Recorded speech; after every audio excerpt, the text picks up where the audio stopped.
Hi, everyone, and welcome back to the Unique Perspective Show on YouTube. On this week's episode, we got to sit down with Matis Miller. Matis is a licensed clinical social worker who lives in Lakewood, New Jersey. As you will hear in this week's episode, Matis has done a lot, and he's written a book. You'll hear more about the book and what he thinks about nowadays with social media and everything like that.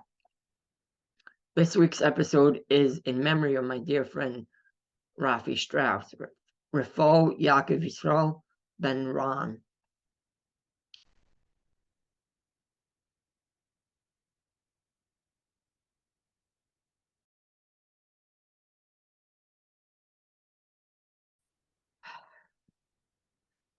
Welcome to the Unique Perspective Show. How are you?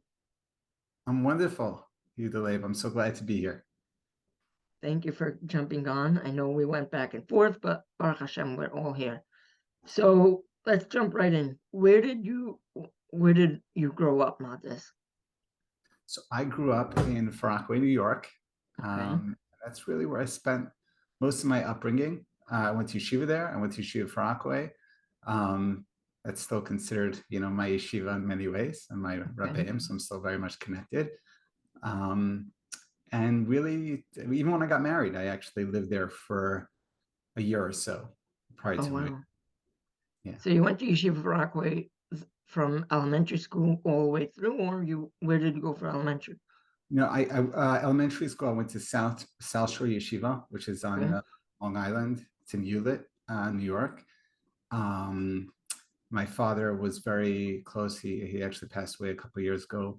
Rabbi Hanina Hertzberg, who was the Menahel. Okay. So he had a very close connection. So he decided to send, I have two brothers. So all of us went there. And then for high school, I went to Yeshiva Far Rockaway. And I stayed through till Beis Medrash. So I left for a bit, came back there again for Beis Medrash. Even learned there a little bit after I got married. So very closely connected to the yeshiva. Wow. So growing up, it was whenever, but I don't know if you want to get into this, but how did you get involved with Chai Lifeline?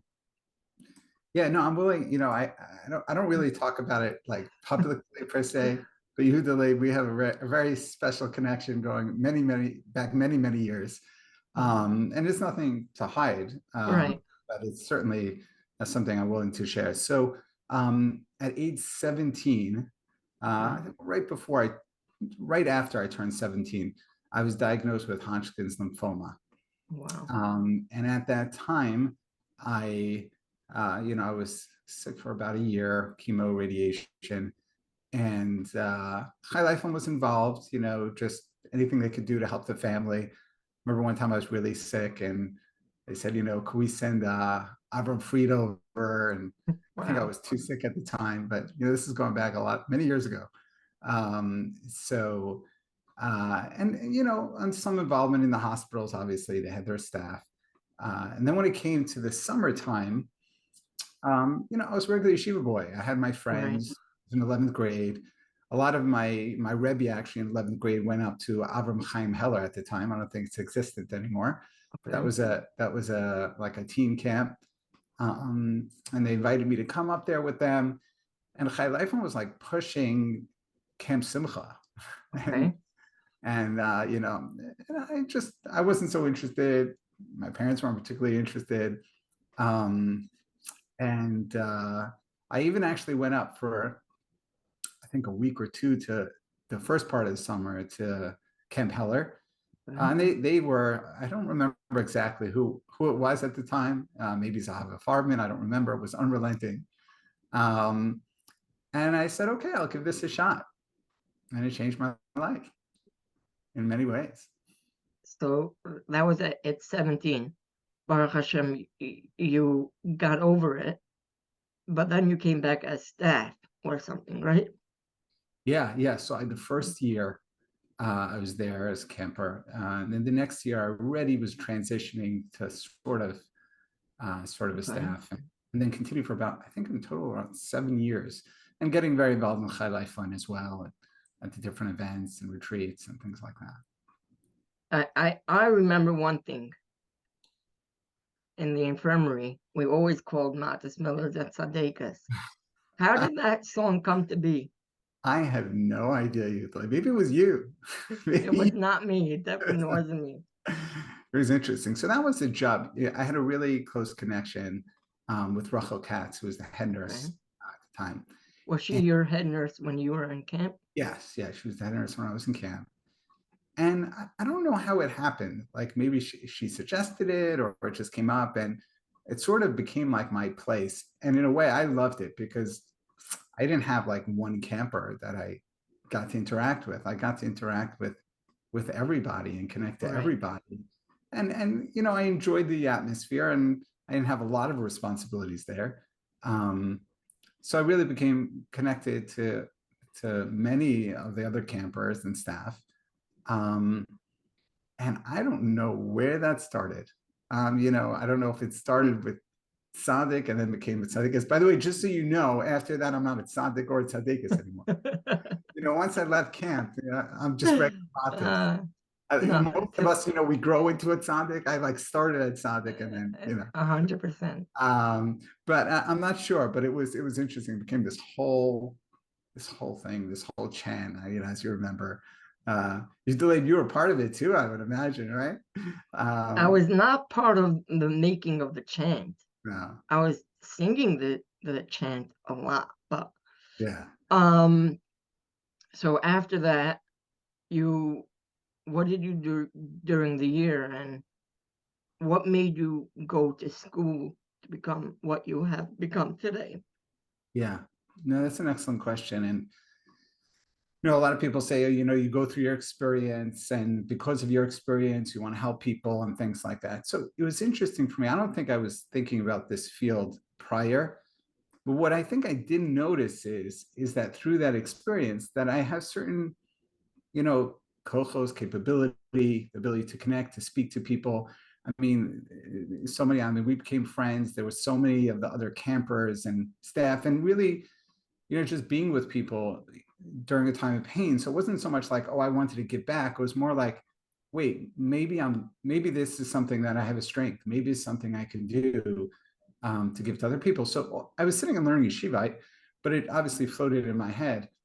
And I actually early on I had the opportunity, and that was through Chai Lifeline, to get a connection to Matisyo Salman, Shlitu Sharafu Shlema Mehira, not well, but a tremendous chos to have a connection. And I brought it up with him.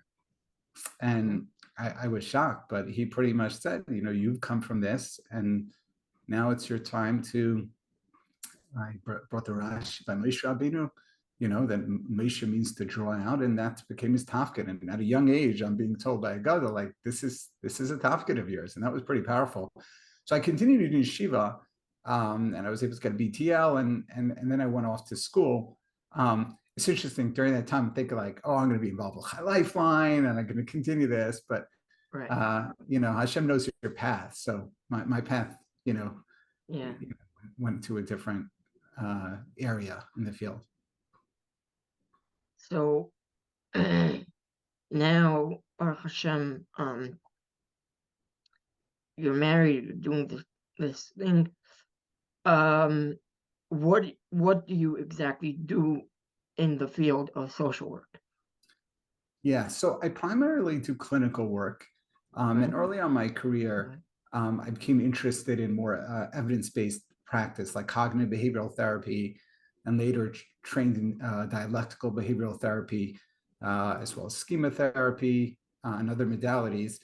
And it's more of like a structured, goal-oriented therapy. And I really focused on clinical work, anxiety, depression, mood disorders, personality issues, even relational issues.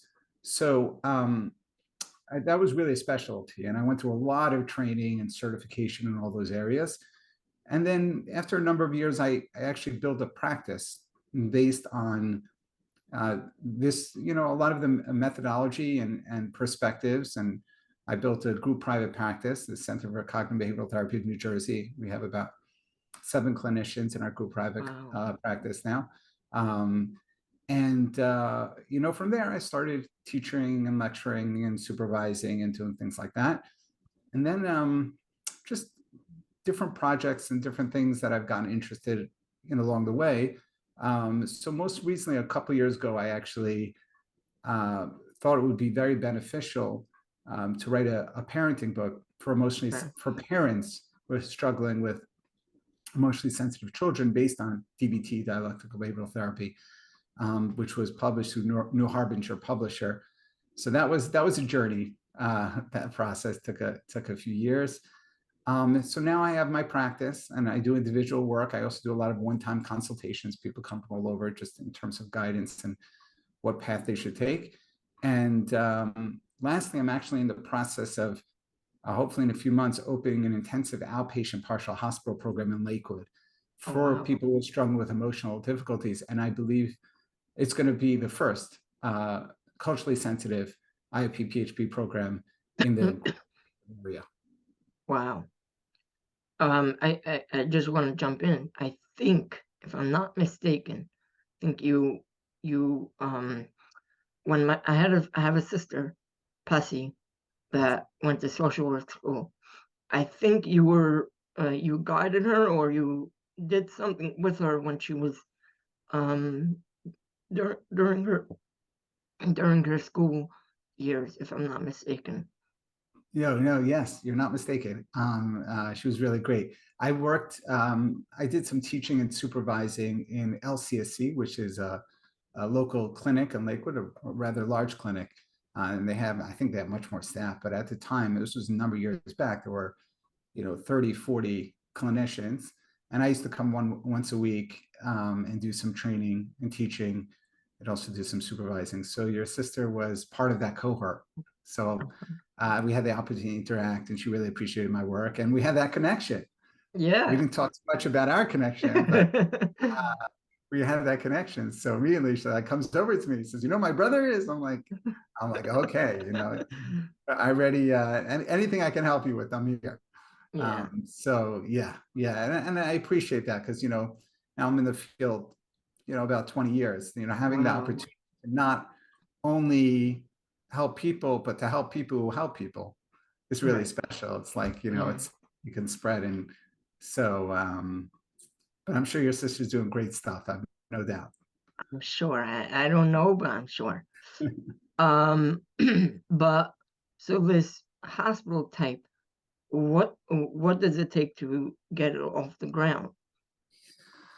Yeah, so in every state, you need to get licensure in that state. So it's for people who are coming either 3 hours a day or up to 5 hours a day of therapy. So, people who go to regular therapy, outpatient, come once a week, twice a week.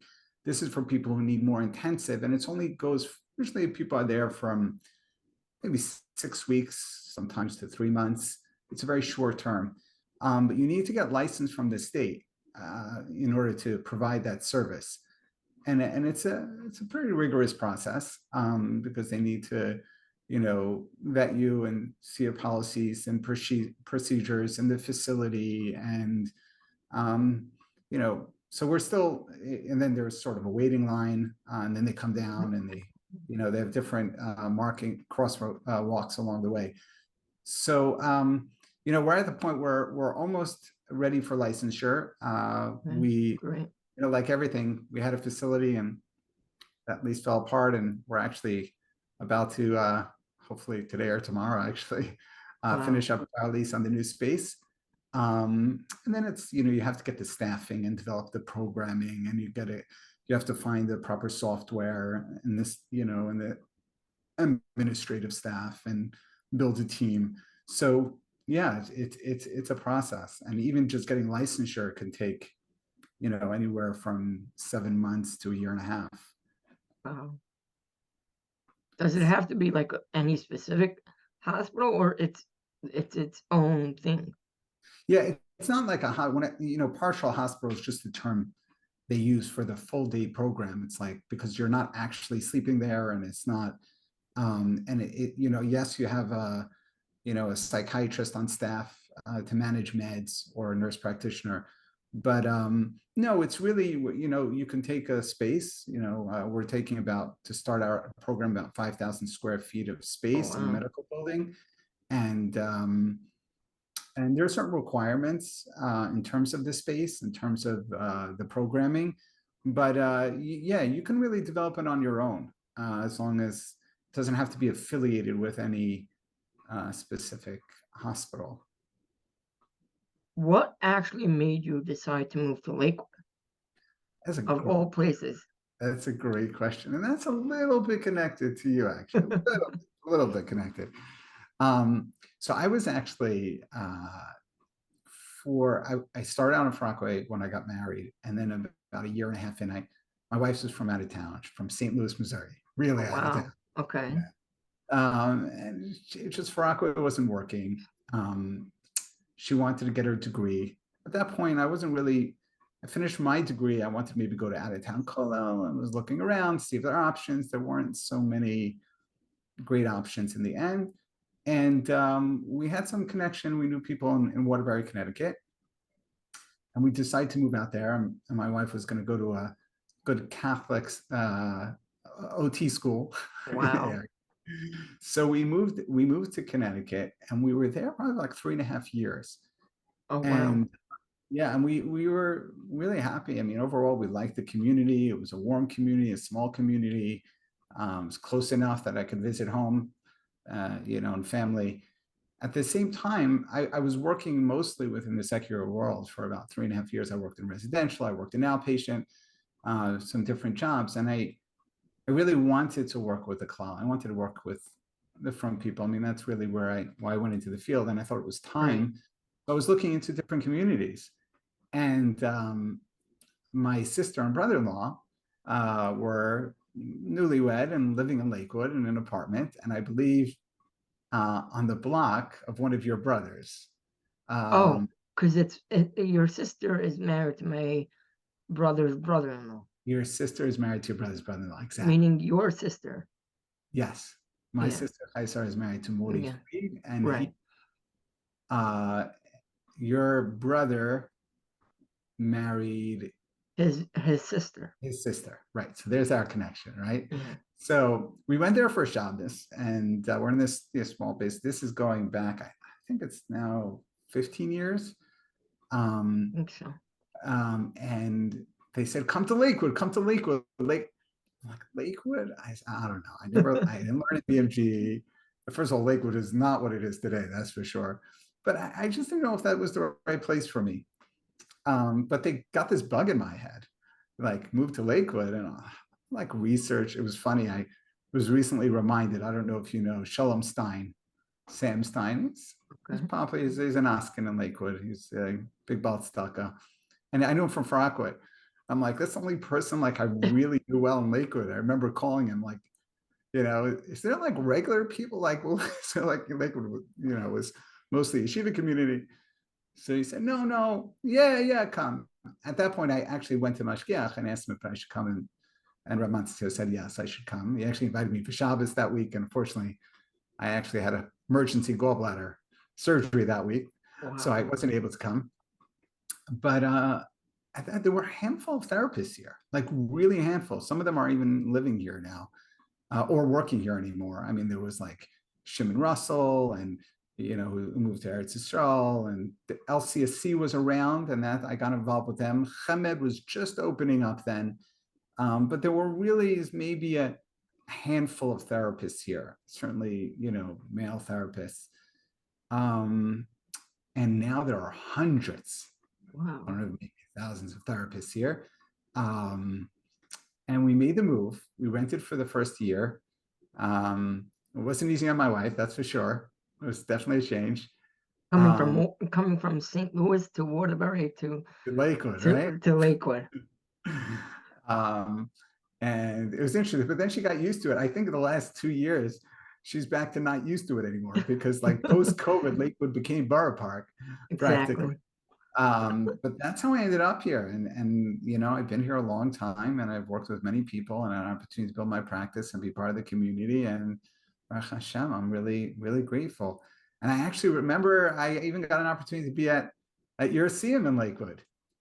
Yes, yes. It was during COVID, actually, during the height of COVID. That was the height of COVID. Okay. Yeah, That was really but um, in how long have you been living in Lakewood for? so Lakewood, I think it's about probably 14 and a half years. So in that 14 and a half years, it changed a lot. Like beyond a lot.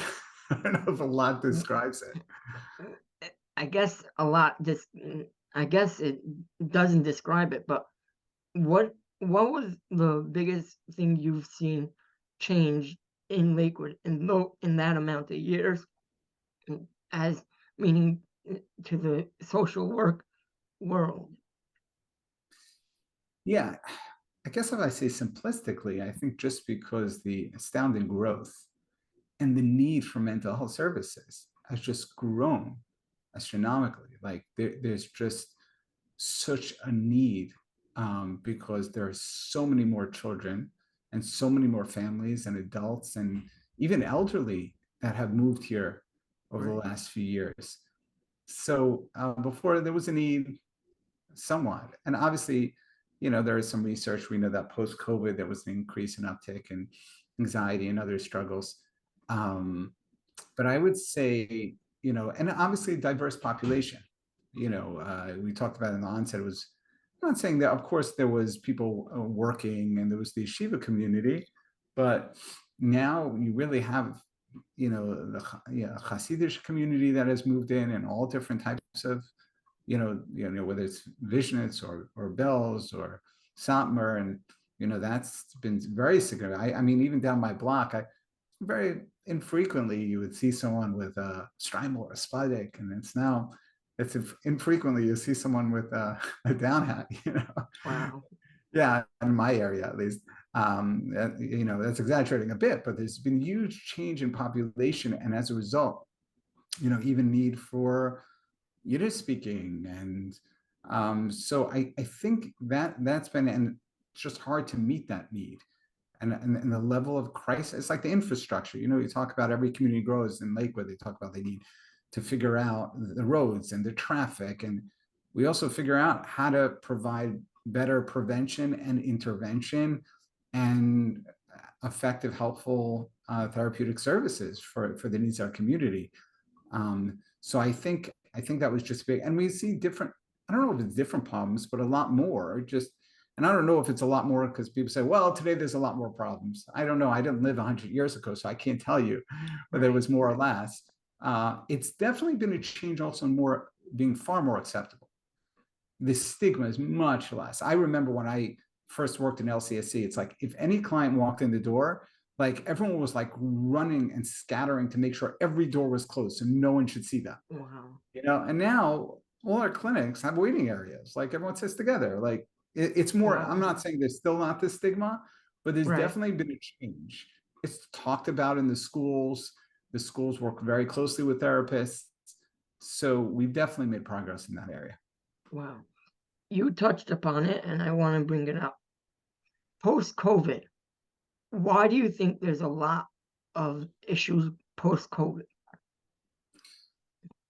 So I can't tell you exactly. Obviously, in general, we know in the world, there's been a lot of research on this, but when people are socially isolated, when people have a lack of structure in their lives, it lends an opportunity to, you know, get involved in unhealthy behaviors.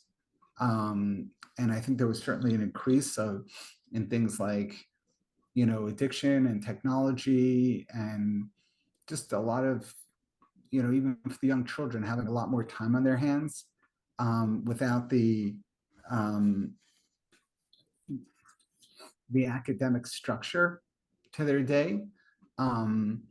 Obviously, and those who have less structure also have a lot more time to think. And then it was very stressful on a lot of people being together in terms of the family dynamics, and shalom bias. So a lot of affected relationships and affected kids who were exposed to those relationships on a regular basis.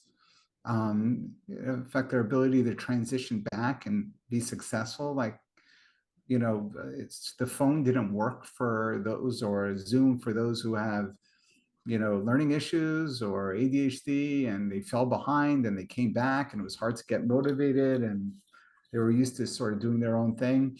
So it was a significant change in a very, very short amount of time. And of course, when you have less structure and less exercise and less feeling accomplished and less social interaction, that's going to affect self-esteem and anxiety, and people feeling more depressed and more alone. People need people. So, that certainly, would affect.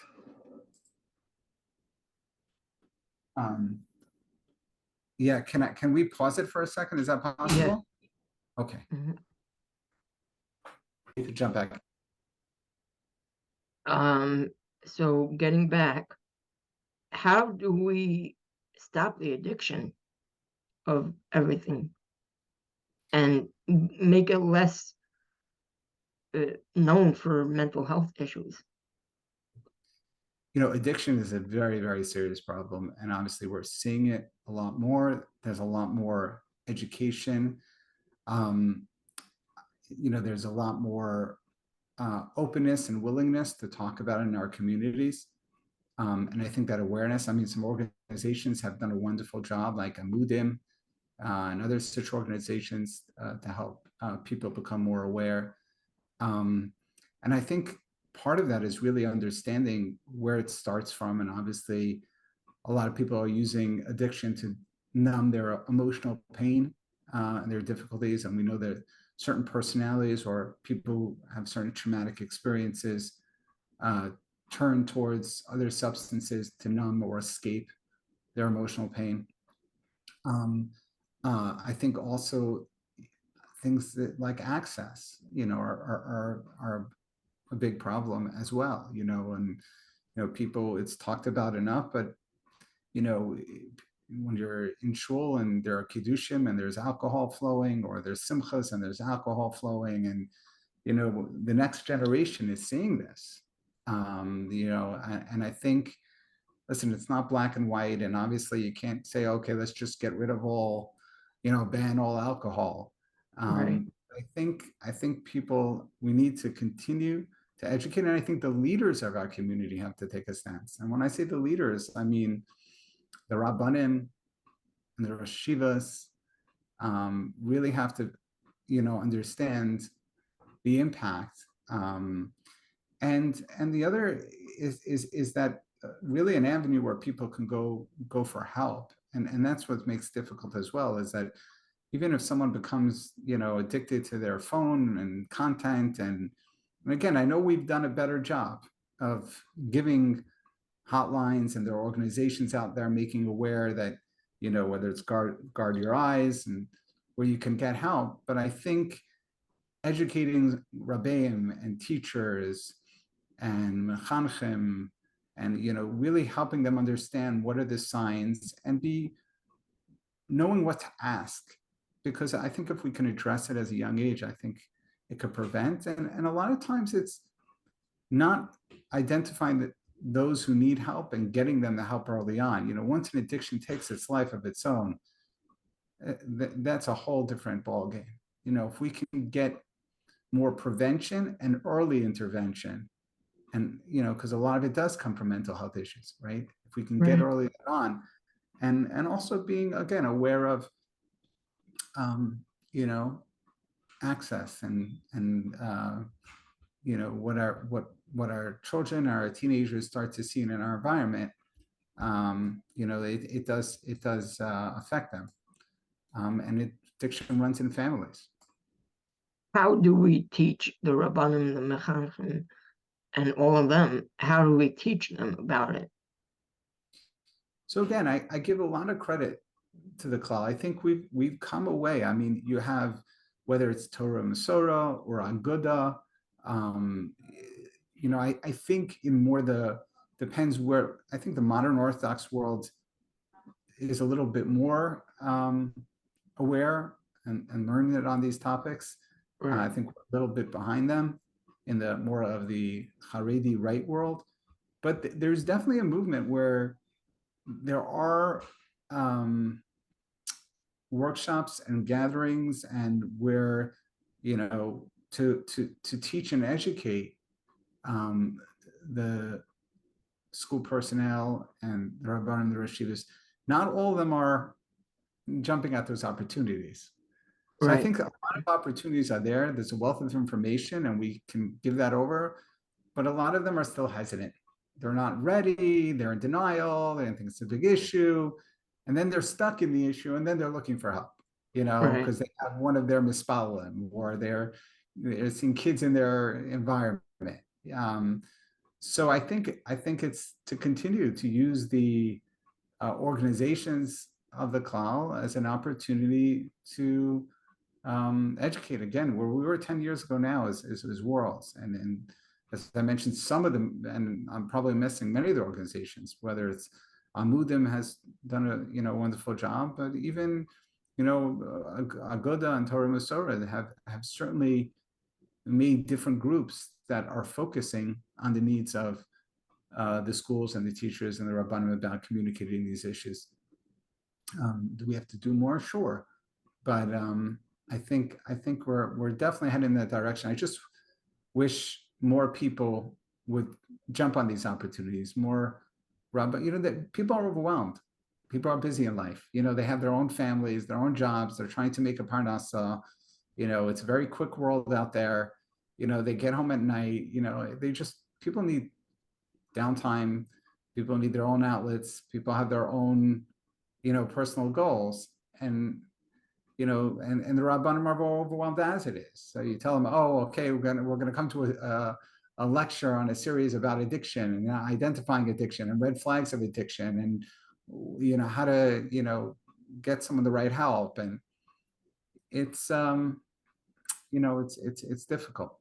So I get it, but It's not like you're going to ask Ramat Solomon to come to a lecture on addiction at this point. yeah, I mean, he's not well enough to. Right. But he did hold up Klal Yisrael for years on a lot of issues that were not talked about and not addressed. And I think he did bring them to the forefront. So yeah, and I think it's something that has to continue to be talked about. I think people, again, there's a lot of denial that people think we're overreactive, but it's destroying families, and it's a serious problem. Now we have lots of other problems too. I'm not, I'm not saying this is the problem of our generation. I actually have a lot of interest in, as you know, in parenting, and Right. that's a big area of interest for me, where I think I actually tried to put together an organization to give parents more guidance and help, on how to bring up their kids, because I think a lot of times that's where we need to start. How, right. First, so how is the book doing? Well, it is translated into 3 languages: Wow. Chinese, Farsi, and Japanese. How did you get to those languages? That was through the publisher, actually. Nothing to do with me. It's in our community, it's selling a lot. Is it selling? I think it's such a valuable resource. Obviously, I'm going to say that because I wrote it, Right. and it's really helpful for every parent. But I would like to get it more out there. I just don't have to do that today. Publishers aren't good marketers. No. So it's really you. It's like social media and posting, and obviously where I speak and bring, but I don't have the time, and I don't really want to spend my life marketing my book, honestly, and to pay for marketing.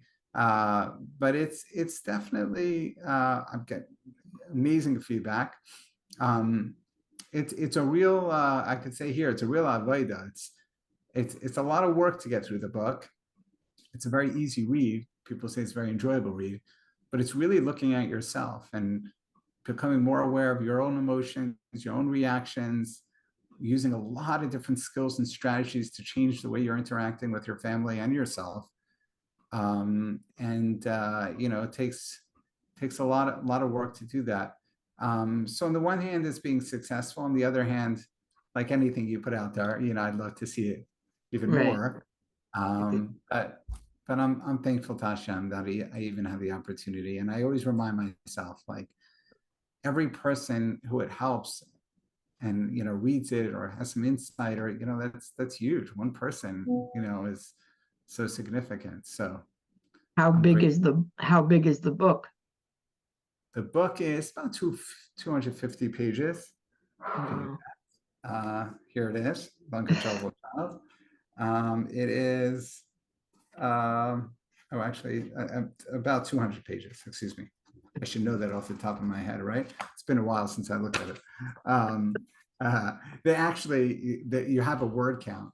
Publishers are very, if you go over that word count, I got to cut and cut and cut and cut and cut. So they're very specific about how much you're allowed to put in. But even, getting them to publish the book, I mean, they're a pretty big publisher, so it was a big deal. It's also been, the foreword was written by Dr. Judy Beck, who runs the Beck, president of the Beck Institute, and president of the Beck Institute, and she's the daughter of Aaron Beck, who developed cognitive behavioral therapy. So she loved the book, and she wrote a foreword, which was pretty incredible. She doesn't usually do that. A relationship with her. So it's been successful, and I hope that it will continue to reach more. Maybe someone will listen to this today and pick it up, and they'll gain some insight and help. How long did it take you to write it? The process was about 2 years, from the time. Yeah. But I based it on a lot of lectures and things that I was already giving, and I worked together very closely with a writer, just because I wanted, I know how to write, but I wanted someone to, to bring it out. It's their talent, my talent is, having the information and organizing information. So we worked together. That was really super helpful. But yeah, I would say the actual writing probably a year and a half. And then there's the editing stages. I mean, it's a lot. It's like 3 rounds of editing. It's intense. People ask me, when's your next book coming out? I'm like, I was just going to ask you, when's the next book coming out? I've thought about it. The reason why I put out this book is I thought there was real need. Obviously, I think to write about, or that I think would be helpful. But right now I'm involved in so many other things that you don't have the time. I don't have the time. And it has to be something that I feel it could be really helpful and meaningful. I'm not just looking to write or put out another book. I want it to be. I've had some ideas related to this topic too. But I do plan at some point to do a revision. But I was thinking of putting out like a workbook for therapists to do like groups for parenting and parent training. I thought that would be something that would be useful. It's been popping in my mind in and out. I'm just can't go there right now. Let's get the IFP PHP going, and then we'll take it from there. Where can my audience find this book, and where can they find out more about Matis Miller? Okay, thank you so much. So they could go into theuncontrollablechild.com. And on the website, if you want to put that in your notes, uncontrollablechild.com. On the website, so you can get the book anywhere. I mean, you can go to Amazon, Barnes and Nobles. It's actually in local libraries. You can get it there. Yeah, sure. Most of the libraries in the area have it. And there's actually online, there's also, it was put out in audio as well. So if you're not a reader, there's a professional reader who did the book. I also, myself, on the site, you'll see a link to a master class where I actually teach the content of the book live with slides and videos, and which is about 12, 15 hours of content you could purchase. That's an automated online parenting class. which is another project. And you can learn about me there. You can learn about me also on my practice website. Excuse me a second. Which is cbtofnj.com. That's Catboy Tom OFNJ.com. It's my practice website. You can learn more about me there as well. And on social media, on LinkedIn and Instagram, you can follow there also. So yeah. One quick question. You just brought up social media. What do you think about the whole social media aspect and mental health causing mental health issues? Yeah, I actually wrote about that for the paper, the Hamadiyah, a while back. You can probably find it online in terms of technology and its impact, and social media and its impact. So, just very briefly, you could check out the article. But yeah, I mean, even from a secular standpoint, we know that it's, when any sort of interaction or stimulation is releasing dopamine in your brain. And we've come to a place, just give you an example, actually, High Lifeline reached out to me. They said, we want a video clip. Could you give us a 30-second video clip related to the war, some information for parents? So I said, sure, I couldn't do less than 1:30. I sent them the clip. Wow. They got it to 35 seconds. They took like just bits and pieces. They said people can't listen to more than 30 seconds of a clip. Like they're gone. I know if I send a voice note to someone that's over like 20 seconds, they're not listening to it. And I think the reason is because our brains have trained to get release stimulation of dopamine from such fast, pieces of flashing light and information, and that our brain, that really affects us, because when we don't get that same level of stimulation or dopamine input, our brain has to sort of create some balance or homeostasis in our brain, that it's not enough. We need more, and we need more to get to, it could be 15 years ago, someone would smile at you and say, how are you doing? And that would give you a release of dopamine. Right. It's like, you need that fast clip. So you think about that, and then you're exposed to all that, and then you have to sit in front of a Gemara. Like, how are you doing that? Right. Because our brains, and to get enjoyment or stimulation, you got to work hard. You got to stay focused. So I think, forget about all the other problems with it and expose it. I think it's really impacting our brains, and social media itself. They're trained. I mean, they have psychologists on the other side, by the way, right, or figure out exactly how to get you dependent and addictive, and keep you looped in, that you keep wanting more stimulation. And it affects our relationships, just sitting and just talking, being with people. We're lucky we had Shabbos that we shut off. But imagine those who don't. So I think social media, obviously it has its benefits. Like we talked about, it could get messages out to many people in a really good place. But it is really impacting our ability to stay focused, our ability to connect to people, our ability to learn.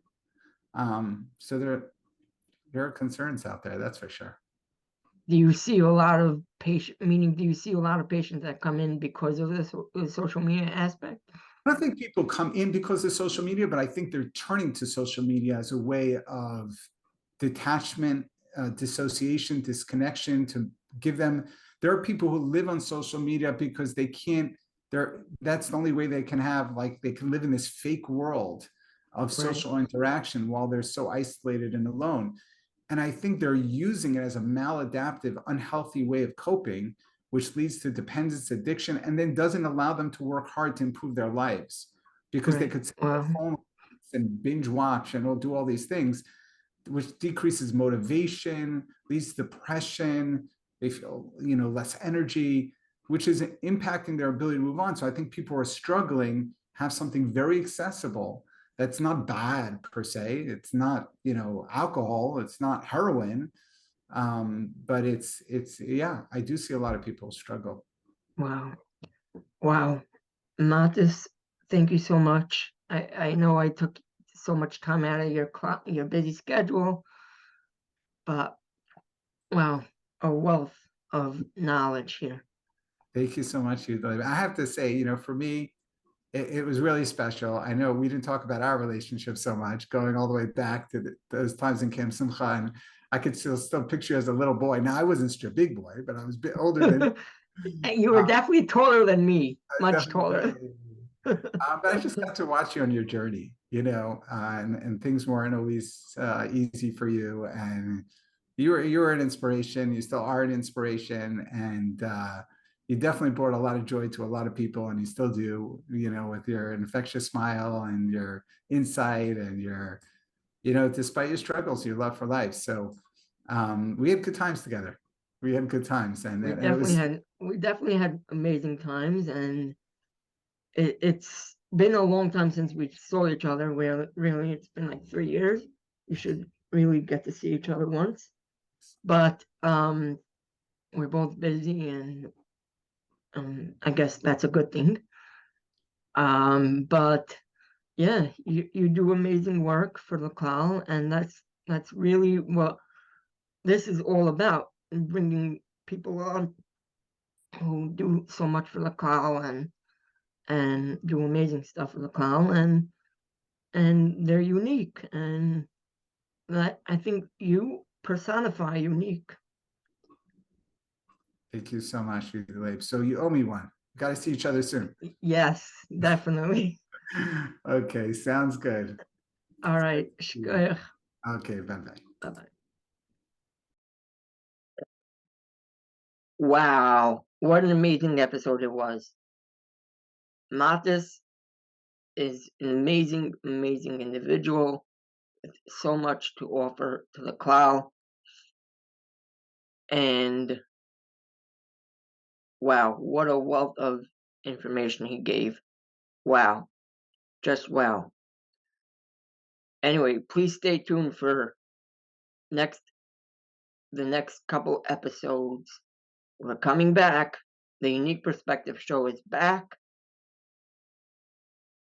and better than ever. So stay tuned.